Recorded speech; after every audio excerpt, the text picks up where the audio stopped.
ഒറ്റ നിമിഷം മതി ജീവിതം മാറ്റിമറിക്കാൻ. ഒരു മാരുതി കാർ ജീവിതം മാറ്റിമറിച്ച 2 പോലീസ് ഉദ്യോഗസ്ഥരുടെ കഥയാണിത്.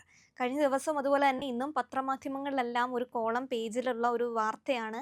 കാസർഗോഡ് വാഹനാപകടത്തിൽ കാലുകൾ മുറിച്ചു മാറ്റിയ 2 പോലീസ് ഉദ്യോഗസ്ഥരുടെ ഒരു വാർത്ത.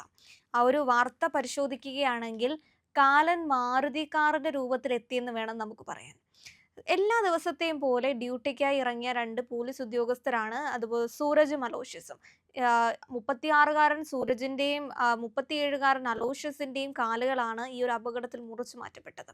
അങ്ങനെ ഇവർ പെട്രോളിങ്ങിന്റെ ഭാഗമായി റോഡിന്റെ ഒരു വശത്ത് ജീപ്പ് നിർത്തിയിട്ട് അവിടെ നിൽക്കുകയായിരുന്നു. ആ ഒരു സമയത്താണ് ഈ മാരുതി കാർ അമിത വേഗത്തിൽ വന്ന് ഇവരെ ഇടിച്ചു തെറിപ്പിച്ച് അവസാനം ഈ പോലീസ് ജീപ്പിൽ ഇടിച്ചാണ് മാരുതി കാർ നിൽക്കുന്നത്. ഇവരെ ഉടൻ തന്നെ ആശുപത്രിയിലേക്ക് എത്തിക്കുന്നുണ്ട്. ആശുപത്രിയിലേക്ക് എത്തിക്കുന്ന സമയത്ത് കാല് മുറിച്ചു മാറ്റേണ്ട ഒരു സ്ഥിതിയിലാണ് എത്തുന്നത്. ഈ സൂരജിന്റെ ആണെങ്കിൽ ഇടം കാലും അലോഷ്യസിന്റെ വലം കാലുമാണ് മുറിച്ചു മാറ്റുന്നത്.